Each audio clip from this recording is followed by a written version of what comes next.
నమస్తే, welcome to Leo. మనతో ఉన్నారు తెలుగుదేశం పార్టీ నేత సూర్యదేవలత్ గారు. మేడం నమస్తే. నమస్తే. మనం చూసుకుంటే అన్న ఎన్టీ రామారావు గారు తండ్రి ఆస్తుల్లో సమభాగం హక్కు మహిళలకు కూడా ఉంటుందని చెప్పేసి ఆ రోజు ఒక చట్టం తీసుకురావడం. దాని తర్వాత నారా చంద్రబాబు నాయుడు గారు మహిళలకు సంబంధించి ఆర్థికంగా అభివృద్ధి చెందాలని చెప్పి అటు పక్క చూసుకుంటే డ్వాక్రా గ్రూపులు కావచ్చు, వాళ్ళకి రుణాలు కావచ్చు, ఇలా ఎన్నో చూసాం. అదేవిధంగా దీపం పథకం కింద గ్యాస్ కావచ్చు, ఇప్పుడు గ్యాస్ సిలిండర్లు కావచ్చు చూస్తున్నాం. అదేవిధంగా చూసుకుంటే వీరిద్దరికీ మించి రాజకీయ పరంగా కూడా బలపడాలి అంటూ నారా లోకేష్ గారు తీసుకున్నటువంటి సంచలన నిర్ణయం ఏంటంటే దాదాపు 33% మహిళలకు కూడా రాజకీయంగా రిజర్వేషన్స్. సో దీన్ని ఎలా చూడాలంటారు? అంటే ఇప్పుడు మనం చూసుకుంటేనండి, ఏ పార్టీ అయినా ఎక్కడైనా రాష్ట్రంలో తీసుకుంటే ఏ రాష్ట్రంలో కూడా ఒకే పార్టీ, ఆ తెలుగుదేశం పార్టీ పెట్టిన దగ్గర నుంచి ఏ రోజైతే అది పెట్టారో అప్పటి నుంచి కూడా చూడండి మీకు మహిళలకి ఎక్కువ ఆదరణ లభిస్తుంది. ఎందుకంటే మీకు ఒక స్టూడెంట్ ప్లేస్ నుంచి కొంతమందిని తీసుకోవటమే కానివ్వండి, ఆ మహిళల్ని కూడా ఎమ్మెల్యేలు చేసిన ఘనత. అంటే తెలుగుదేశం పార్టీ పెట్టినప్పుడు ఎన్టీఆర్ గారు చిన్న చిన్న వాళ్ళకి కూడా మహిళల్ని కూడా ఆ రకంగా ప్రోత్సహించడం, బ్యాక్గ్రౌండ్ చూసుకోకుండా, వాళ్ళు గెలుస్తారా గెలవరా చూడకుండా, కులాలు చూసుకోకుండా ఒక 25 ఏళ్లకు ఉన్న మహిళలందరినీ కూడా ఆ రోజున ఎంకరేజ్ చేయటం, వాళ్ళని ఎమ్మెల్యేలు చేయటం కూడా. అంటే 25 నుంచి ఉన్న వాళ్ళందరినీ కూడా ఎమ్మెల్యేలు చేయటం అంటే ఎప్పుడు కూడా మహిళలకి ముందు పెద్దపీట వేస్తూనే వస్తుంది. అన్న ఎన్టీఆర్ గారు పార్టీ పెట్టినప్పుడే కానివ్వండి, ఆయన పార్టీలోకి రావటంకు ముందే కుటుంబంలో మహిళలకి సమానంగా ఆస్తి పంచటం. ఇప్పుడు ఆయన డాటర్స్తోనే స్టార్ట్ చేశారు, కొడుకులతో ఈక్వల్గా కూతుర్లకు కూడా సమానంగా ఆస్తి పంచాలి అనేది. అది పంచి ఆయన రాజకీయంలోకి ఆయనకంటూ ఏమీ లేకుండా రాజకీయానికి వచ్చారు. ఎందుకంటే రేపు పొద్దున ఆయన ఆస్తులు ఏమైతే ఉన్నాయో అవన్నీ సంపాదించారు రాజకీయాల్లో అని అంటారు. ఎందుకంటే కొన్ని వందల సినిమాల్లో హీరోగా చేసి ఆయన టాప్ రెమ్యునరేషన్ తీసుకున్న వ్యక్తి రేపు పొద్దున ఈ మరక నా మీద రాకూడదు అనే ఒక ఉద్దేశంతో ఆయన ముందే అందరికీ పనిచేసి ఆయన ఒక ఇంట్లో ఉంటూ ఏమీ లేకుండా కూడా ఆయన రాజకీయాల్లో ఆయన తిరుగుతూ కానివ్వండి, అంటే ఆయన చెప్పిన వాగ్దానాలు కూడా మహిళలకి సమానంగా ఆస్తిలో హక్కు కల్పించాలి అని ఎన్టీఆర్ గారు తీసుకున్న నినాదం కానివ్వండి, అది స్టిల్ ఈ రోజుటికి హైకోర్టులో 30 ఏళ్లకి హైకోర్టులో కూడా ఆ బిల్ పాస్ అయింది. అంటే ఆయన ముందు చూపు చూడండి, ఎప్పుడో ఆయన అది డిసైడ్ చేశారు. అంటే మన దగ్గర నుంచే స్టార్ట్ అవ్వాలి అనే ఒకటి, ఎవరిలా ఉన్నా మన ఇంట్లో నుంచే స్టార్ట్ అవ్వాలనేది ఆయన ఒక నిర్ణయం తీసుకున్నారు. అది ఎన్టీఆర్ గారికి సాధ్యమైంది. తర్వాత నారా చంద్రబాబు నాయుడు గారిని తీసుకుంటేనండి, ఆయన మహిళలు ఆర్థికంగా బలపడాలి అంటే ఏదో తల్లిదండ్రి ఇచ్చిన ఆస్తే కాదు, వాళ్ళు అంటే ఎంత ఆస్తులు ఇచ్చినా కూర్చొని తింటే తరిగిపోతే ఏ రోజులు ఇవి. సో వాళ్ళు ఆర్థికంగా బలపడితే కుటుంబానికి అండ ఉంటుంది. సో అందరూ ఆస్తులు ఇచ్చేవాళ్ళు ఉండకపోవచ్చు, అవి ఇచ్చిన ఆస్తులతో కడుపు నిండదు కదా.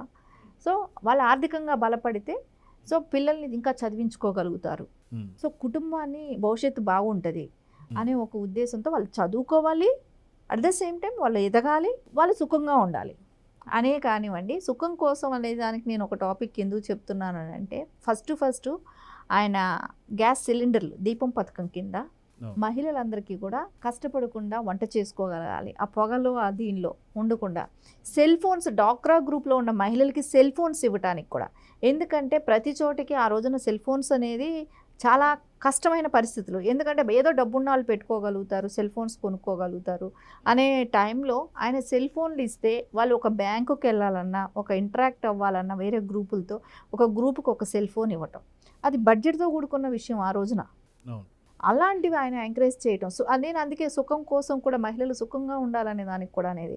ఇంకోటి చదువుకోవటానికి సైకిళ్ళు ఇవ్వటం. ఆడపిల్లలు వేరే జిల్లాకి వెళ్ళి జిల్లా కూడా అవసరం లేదండి, ఒక మండలం పక్కకి వెళ్ళాలంటే ఒక 3-4 కిలోమీటర్లు నడవాలంటే ఆ రోజుల్లో ఆడపిల్లలను పంపటం ఒకటి భయము, ఇంకోటి ఏంటంటే నడవలేని పరిస్థితులు ఉండేది. సో వాళ్ళని ఎంకరేజ్ చేయటం కోసం వాళ్ళకి సైకిల్స్ ఇవ్వటం కానివ్వండి, మహిళలకి వాళ్ళకి అంటే చేతి వృత్తుల్లో పనిలో బాగా నైపుణ్యం చేయించి వాళ్ళకి కుట్టు మిషన్లు కానివ్వండి, డ్వాక్రా గ్రూపులు పెట్టి పావలా వడ్డీ రుణాలు ఇప్పించటం కానివ్వండి, బిల్ గేట్స్ లాంటి వ్యక్తిని రప్పించి ఇండియాకి ఒక సాధారణమైన డ్వాక్రా మహిళని కూర్చోపెట్టిన విధానం కానివ్వండి. అంటే ఇవన్నీ మహిళలకి ఆర్థికంగా ఎలా ముందుకు తీసుకెళ్ళాలి, వాళ్ళు చదువుకోవటానికి ఏమేమి ఫెసిలిటీస్ కల్పించాలి అని నారా చంద్రబాబు నాయుడు గారు ఆలోచించిన విధానం. అంటే దాన్ని అన్నిటిని మనం చూస్తేనండి ఖచ్చితంగా మహిళకి ఆర్థికంగా బలంగా ఉంటేనే ఆ కుటుంబం బాగుంటుంది అని ఈ రోజున అందరూ కూడా అది ఒప్పుకుంటున్నారు. ఇది ఎప్పుడో ఒక 20 years బ్యాక్ చెప్పిన మాట ఇది. ఈ రోజున ప్రతి మహిళ చూడండి ఉద్యోగాలు చేస్తున్నారు, వ్యాపారాలు చేసుకుంటున్నారు, ఏ మహిళ కూడా ఖాళీగా ఉండట్లేదు. సో ఏదో ఒకటి చేస్తున్నారు. మీరు చూడండి ఈ రోజున ఇంట్లో కూర్చొని పచ్చళ్ళు పట్టడము ఎక్కడ కూడా వాళ్ళ టైం వేస్ట్ అనేది చేయట్లేదు. ప్రతి మహిళ కూడా ఏదో ఒకటి చేస్తున్నారు. అట్లా ఆ స్థాయికి ఈ రోజున డెవలప్ అయ్యారు మహిళలు కూడా. ఇంకోటి నారా చంద్రబాబు నాయుడు గారు ఇష్యూ అలా ఉంచితే అదే స్థానంలో ఈ రోజున లోకేష్ గారు ఆయన ఆలోచన కూడా మీరు చాలా అద్భుతంగా ఉంది. రాజకీయాల్లో మహిళలకి స్థానం కల్పించాలి. ఈవేళ రేపు కాంపిటేటివ్ పీరియడ్, ఈ పీరియడ్లో మహిళలు ఈక్వల్గా జాబుల్లోకి అన్నిటికీ వెళ్తున్నారు. కానీ రాజకీయ అవకాశాలకు వచ్చినప్పటికీ చూస్తే అది మాటల్లో ఉంటుంది కానీ ఎక్కడ ఆచరణలో పెట్టట్లేదు. మీరు చూడండి ఎక్కడ కూడా మేల్ డామినేషనే ఉంటుంది రాజకీయాల్లో, ఫీమేల్కి అంత స్థానం కల్పించట్లేదు. అది అంటే మొన్న బిల్లు పెట్టారు, పాస్ అవ్వలేదు. సో దాని మూలాన నిరుత్సాహం అనేది టీడీపీ క్యాడర్కి లేదు. మీరు బిల్లు పెట్టండి, పాస్ అవ్వనివ్వండి, పాస్ అవ్వకని పోనివ్వండి, మాకైతే తెలుగుదేశం పార్టీలో మాకు ఆ నిరుత్సాహం లేకుండా తీసుకున్న డెసిషన్, నారా లోకేష్ గారు తీసుకున్న డెసిషన్ అయితే మాకు అందరికీ కూడా చాలా సంతోషంగా ఉంది. వాస్తవానికి మొన్న పెట్టినటువంటి ఒక పార్లమెంట్లో బిల్లు వీగిపోయింది. అయితే రాబోతున్నటువంటి ఒక ఇంకా 2029 నాటికి టైం ఉంది కాబట్టి ఈ మధ్యలో మళ్ళీ పార్లమెంట్కి పంపించవచ్చు. కానీ అది అవుతుందో లేదో కూడా సంబంధం లేకుండా రాబోతున్నటువంటి ఒక 29 ఎన్నికల్లో 170 స్థానాలు ఉంటే 170 స్థానాల్లో 33%, అంటే దాదాపు 58 సీట్ల వరకు కూడా మనకి ఓన్లీ మహిళలకి ఇవ్వాల్సినటువంటి పరిస్థితి. లేదా 263 సీట్లు వస్తే అక్కడ కూడా 33% ఇస్తామని ఇంకా ఎక్కువ సీట్లు వస్తాయి. సో ఇలాగా వాస్తవానికి ఒక తెలుగుదేశం పార్టీ మహిళా నేతగా మీకు ఎలా అనిపిస్తుంది? ఖచ్చితంగా అండి, ఏ మహిళకైనా కూడా తెలుగుదేశం పార్టీలో చాలా స్కోప్ ఉంటుంది జనరల్గానే. ఎందుకంటే మహిళలకి అంత గ్రిప్ ఉంటుంది.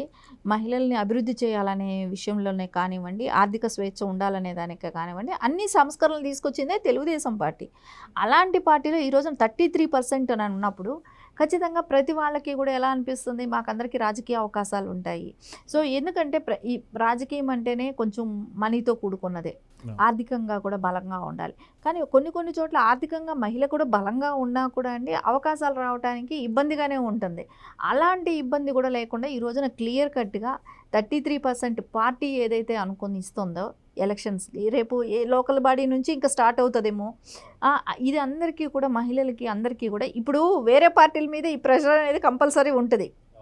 ఇప్పుడు ఇక్కడ తెలంగాణలో తీసుకుంటే బీఆర్ఎస్ కావచ్చు, కాంగ్రెస్ కావచ్చు, బీజేపీ పార్టీ కానీ, బీజేపీ పార్టీ ఆల్రెడీ ఒప్పుకున్నారు, వాళ్ళు ఒప్పుకోబట్టే బిల్ పాస్ చేయడానికి ఇచ్చేశారు.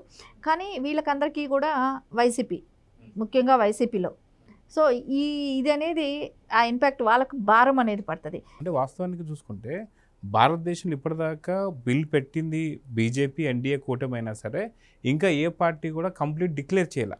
కానీ ఒకే ఒక పార్టీ భారతదేశం మొత్తంలో టీడీపీ తప్ప, నారా లోకేష్ గారు తప్ప ఈ యొక్క మాట అనేది ఎవరు లేదు. సో దీన్ని ఎలా చూడాలంటారు? అంటే ఇక్కడ నారా లోకేష్ గారు ముందు చూపుతో, నేను అనేది అదే, ఏదైనా సరే టీడీపీ పార్టీతోనే మహిళలకి న్యాయం జరుగుతుంది. ఆ రోజు అన్న ఎన్టీఆర్ గారు తీసుకున్న ఎందుకంటే సమాన ఆస్తిలో హక్కు, తర్వాత నారా చంద్రబాబు నాయుడు ఆర్థికంగా బలంగా ఉండాలని మహిళ చూసుకున్న చంద్రబాబు నాయుడు గారు, తర్వాత ఇప్పుడు నారా లోకేష్ గారు రాజకీయ రంగంగా అభివృద్ధిలోకి రావాలి, మహిళకి ఒక స్థానం కల్పించాలని తీసుకున్న నిర్ణయమైన టీడీపీ పార్టీ. సో వీళ్ళ ముగ్గురు నాయకులు కూడా మీరు చూడండి మహిళకి ఎంత ఉన్నతంగా ఆలోచిస్తున్నారు, ఎంత ఉన్నతంగా వాళ్ళని ఒక స్థానంలో కూర్చోపెట్టాం. అంటే ప్రతిదీ కూడా స్టెప్ బై స్టెప్ అనేది మహిళకి ఉన్నతంగా చేస్తారు. This is end step. ఇంకా రాజకీయంలో ఒక అవకాశం కల్పించిన తర్వాత వాళ్ళంతటి వాళ్ళు షైన్ అయిపోతారు. సో ఈ ఎండ్ స్టెప్ను కూడా నారా లోకేష్ గారు తీసుకురావటం అనేది మహిళలందరిలో కూడా అండి ఉత్సాహం. సో నిన్నటి నుంచి చూస్తుంటే ప్రతి చోట కూడా మహిళల్లో ఒక ఆనందం కానివ్వండి, టీడీపీ క్యాడర్లు ఎస్పెషల్లీ చాలా ఉత్సాహంగా ఉన్నారు మహిళలందరూ కూడా. ఇంకా మీరు చూడండి వేరే పార్టీల నుంచి ఎన్ని చేరికలు ఉంటాయో మహిళలవి. ఇది బూస్టప్ అనేది ఎలా అనిపిస్తుంది అంటేనండి, మహిళకి నేను పడే కష్టానికి నాకు గుర్తింపు ఉంటుంది నన్ను పక్కన పెట్టేయరు. ఇప్పుడు ప్రతి చోట ప్రతి రాజకీయ పార్టీలు కూడా ఏదైనా ఒక మహిళ బయట రాజకీయంలోకి రావాలంటే భయం అనేది ఉంటుంది. మనకు అవకాశాలు వస్తాయో రావో, సో అక్కడ వెళ్తే ఎలా ట్రీట్ చేస్తారో ఏమో అనేది ఒక రాజకీయాల్లో మెయిల్ డామినేషన్ ఎక్కువ ఉంటుంది కాబట్టి ఆ భయం అనేది ఉంటుంది. ఆ భయాన్ని ఛేదించారు ఈ రోజున. సో అది నారా లోకేష్ గారు ఆ భరోసా ఇచ్చారు. సో ఆ భరోసా మూలాన ఈ రోజున చూడండి, నిజంగా ఏదైతే నారా లోకేష్ గారు కానివ్వండి, బాబు గారు కానివ్వండి అనుకున్నారో మహిళ చేతిలో ఉంటే ఏదైనా అభివృద్ధి సాధ్యం అనేది, మహిళలకి ఆ టాలెంట్ ఉంటుందని వాళ్ళు గుర్తించారు కాబట్టి ఆ టాలెంట్ ప్రూవ్ అయ్యింది. గతంలో చూసుకుంటే ప్రూవ్ అయ్యింది. మనం ఆర్థికంగా మహిళ స్ట్రాంగ్గా ఉండాలని ఏదైతే చేశారో అది ప్రూవ్ అయ్యింది కాబట్టి ఈ రోజున లోకేష్ గారు కూడా ఆ నిర్ణయం తీసుకున్నారు. సో మహిళలు రాజకీయంగా కూడా వస్తే రేపు ఈ గవర్నమెంట్లో కూడా వాళ్ళకి ఏదైనా ఒక పోస్ట్ ఇచ్చినప్పుడు ఒక మినిస్టర్సే కావచ్చు, ఎమ్మెల్యేలుగా కావచ్చు, వాళ్ళ బాధ్యత పెరుగుతుంది కాబట్టి వాళ్ళ నిబద్ధతగా పనిచేస్తారనే ఒక నమ్మకం కూడా వాళ్ళకు లోకేష్ గారు గుర్తించారు. వాళ్ళకి నిబద్ధతగా పనిచేస్తారు, రాజకీయాల్లో వాళ్ళకి ఎక్కువ అవకాశం కల్పిద్దామనేది ఆలోచించడం అనేది మహిళలకు అందరికీ కూడా చాలా సంతోషకరమైన విషయం. సో చూద్దామండి, ఖచ్చితంగా మీరు అన్నట్టుగా తెలుగుదేశం పార్టీ మాత్రమే మహిళల పక్షపాతి అని చెప్పుకోవచ్చు. ఆనాడు ఎన్టీఆర్ రామారావు గారు కావచ్చు, తర్వాత చంద్రబాబు నాయుడు గారు కావచ్చు, ఈరోజు కొత్తగా వర్కింగ్ ప్రెసిడెంట్ అయినటువంటి ఒక లోకేష్ గారు తొలి మహానాడు రోజే ఇలాంటి 33% రిజర్వేషన్ ఏదైతుందో మహిళలకి చాలా గొప్ప ఆలోచన. సో చూద్దామండి ఏం జరగబోతుందో. నమస్తే. నమస్తే. Please subscribe to Leo News for more videos.